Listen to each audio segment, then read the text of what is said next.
In our last video, we made our first call to the WordPress REST API, and we rendered our post data to our React Native app. Um, and we saw that the the content of the post was being displayed on the screen, but it was being rendered with HTML tags.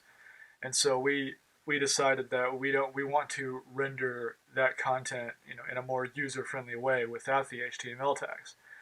So I realized since then that the post data that I was using for that demonstration, which is just the basic post data for my website with wup.app, that's not the best kind of content to be using for this demonstration because it's not what I would consider typical blog post data.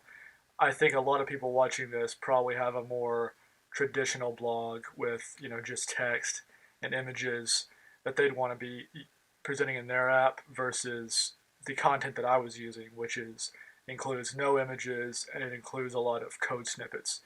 So what I've decided to do is, to begin this video, I'm going to show you how to install a couple of what I consider essential essential WordPress plugins that you're going to want to have if you're going to get serious about using the WordPress REST API as a backend CMS for a React Native app. And I'm going to use these plugins that I set up here to create a new post type to give us some more meaningful blog uh, blog type content to display in our React Native app. So let's go ahead and get started. The first plugin I'm going to install is going to be called Custom Post Type UI. Now, you probably realize if you've used WordPress for very long at all that WordPress has two types of posts, two types of content that comes out of the box. The first one is posts, and the other is pages. And I'm not going to get into the difference, but those are the two types of content that WordPress can natively create. If you want to create different types of content on your website, you have to implement what's called a custom post type. Now you can do that manually, where you write the actual PHP code in a plugin or in your functions .php file. But I think the easiest way to do that is to install a plugin called Custom Post Types UI. So you can find Custom Post Types UI if you just go to the plugin directory and just search for CPT UI. You'll find it. Just look for this orange icon here. I've already installed this. You'll see it's over here in my admin bar, so I'm not going to do anything else on this screen. Now the next plugin I want to install is going to be called Advanced Custom Fields. So I'm just going to search for that here. Okay, so Advanced Custom Fields, just look for this this green icon here.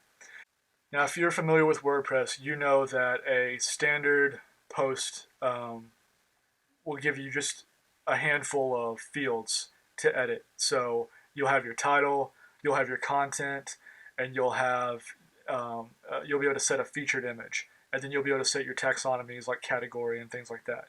But other than that, if you want some kind of custom data to associate with a post, like for example, let's say you create a custom post type for books, and you want to create a book author to associate with that post type. Well, ACF is going to let you do that. This will make more sense once we get into this thing, but for now, just go ahead and install Advanced Custom Fields. I've already got it installed, so I'm going to move on to the next thing. The next plugin we're going to need to bring all these pieces together is going to be called ACF to REST API. Okay, so just look for this red icon, ACF to REST API, and install that. So what this does is, by default, when I install Advanced Custom Fields and I start populating and I start creating custom fields with my post types, it's not those that data is not automatically going to show up in my REST API results.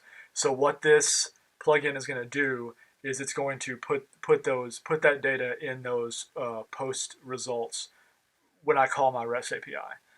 Again, this will all make sense once we actually get into it and start looking at it. So next, I'm going to go to my CPT UI uh, option here, and I'm just going to add and edit post types.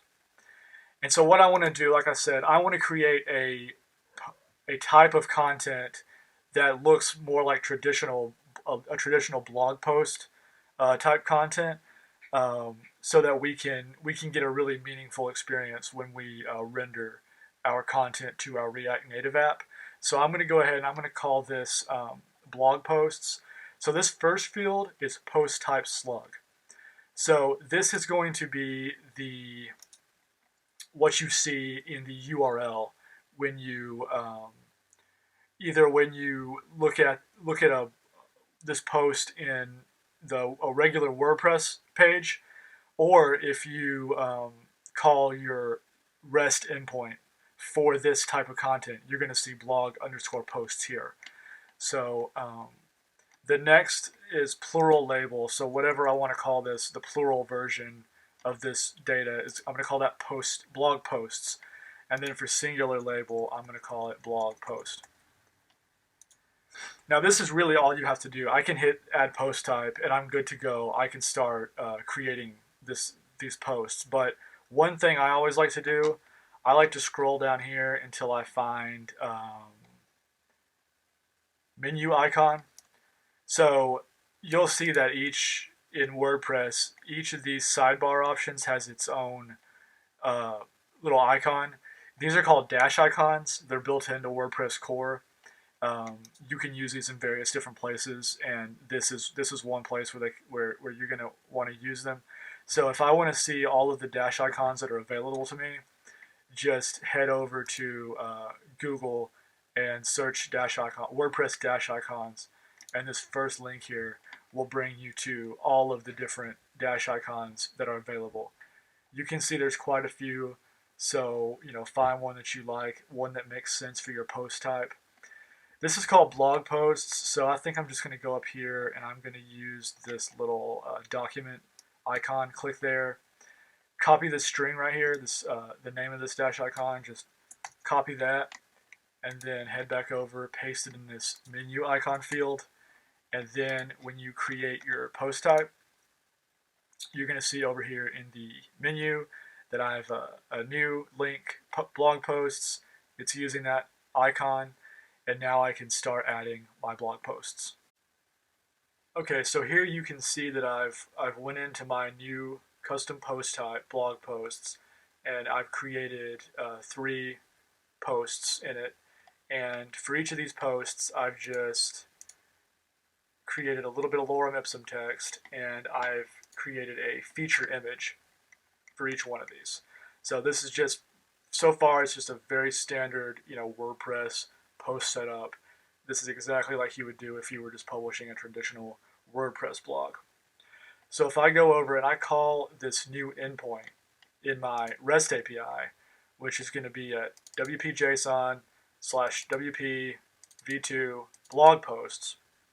So any custom post type that you create using the CPT custom post type UI plugin is going to be created under the standard WP endpoint.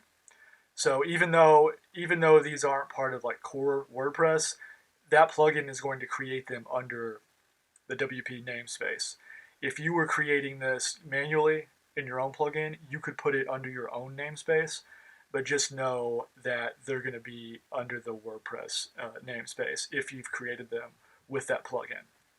So just looking at this content, nothing that we haven't encountered before.